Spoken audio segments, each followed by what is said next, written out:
guys, welcome back to the Comics Clash. It's Isaiah, and yesterday I saw The Batman, my most anticipated movie of 2022, and did it live up to the hype? Yes, it did. It exceeded my expectations. It's my favorite Batman movie of all time. It's one of my favorite comic book movies of all time. It was absolutely amazing. Before we start my review, just wanted to say that it's a spoiler review, spoiler warning, and I just want to show you guys this collectible popcorn tin that I got at the theater yesterday, which has his chest and then the logo there, and it also has the logo on the back with the Batman symbol, and I thought that was really cool. And then we got this collectible cup that I got here with the Batman and then the Batman logo from the movie. Thought it was really cool, so I got the collectible combo.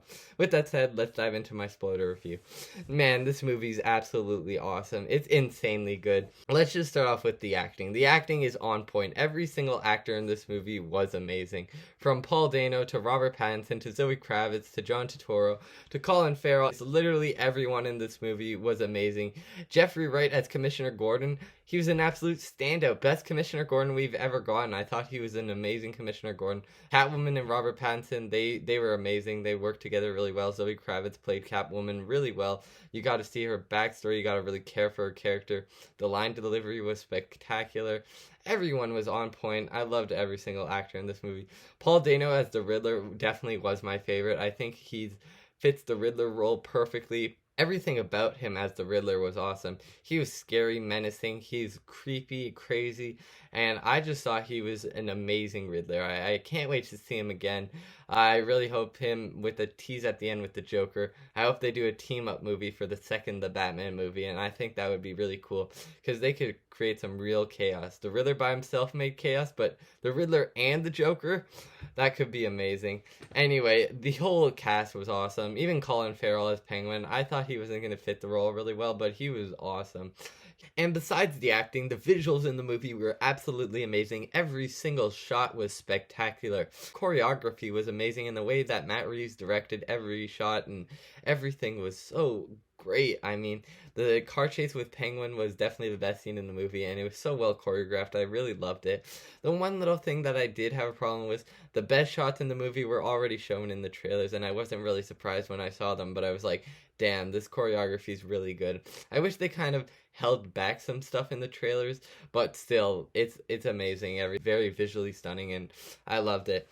Plot was awesome. I mean, Riddler giving clues to the Batman, and then the end with him exploding these vans and kind of breaking the barriers of Gotham City and it flooding. I thought that was amazing. And then we see Batman as a real hero helping out the people of Gotham and, you know, going down to the water to help rescue them. He guides them through the way out of the floods and stuff, and I thought that was amazing. We really get to see Batman, who he is as a person.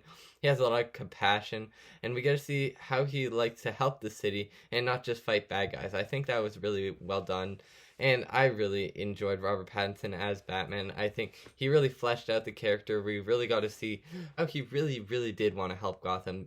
He wanted to help Gotham become a better place. He even left Selina to help Gotham, and I thought that was pretty emotional. The ending where he leaves Selina, I thought that was emotional. And, you know, I just really like how this Batman really cares about the city. And then just talking more about the riddles that the Riddler leaves for Batman, which was awesome. I was really trying to figure out the clues, what they meant, and what everything was kind of leading up to. And I thought it was really fun mystery, a great thriller. And I don't know, everything about this movie was interesting. I was invested the whole time. And at the end of the movie, I was like, that's it, that's the end. It ended because the Batman didn't even fight Riddler.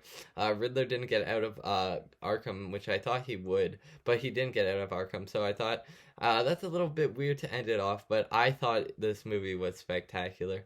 I mean, the way that Riddler leaves his clues and how gruesome it is and how he kills all these corrupt people in power, and he has a really great reason for doing what he's doing, and I think he's a really compelling villain, and I just really like seeing how everything led up to the floods and Gotham City kind of exploding on the side and the borders breaking. Thought that was really awesome.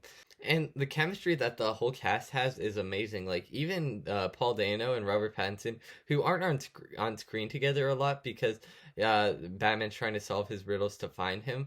But when they are on screen together, I just love watching them argue and fight. And I thought that was amazing. I really like how Riddler has his motives, and Batman kind of understands where he's coming from, but he knows that it's not the right way to do it. And I just really like their dynamic. Zoe Kravitz and Robert Pattinson were amazing on screen together. I think their chemistry is really well done. My favorite is definitely Jeffrey Wright and Robert Pattinson. I think they are the best detective duo I've seen in a Batman movie. I think can't wait to see them again because the way they work together, and they see the corruption inside of Gotham City and how they're trying to work their way around it to find the Riddler and track him down and take down these corrupt people as well. Even though the Riddler's doing it in the wrong way, they also understand how these people are definitely ruining the city. And then Carmine Falcone was awesome too, and I really liked how he kind of fit into the mix and how he was definitely kind of running Gotham, pulling in all this corruption, all these drugs throughout Gotham. He took over Sal Maroni's operation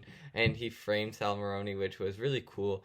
And I think he was just brutal. John Turturro played him really well. I really liked how he was kind of manipulating everything, how his relationship with Thomas Wayne played out. I thought it was really well done, and I really enjoyed how everything happened with his character and just all the control he has on the city.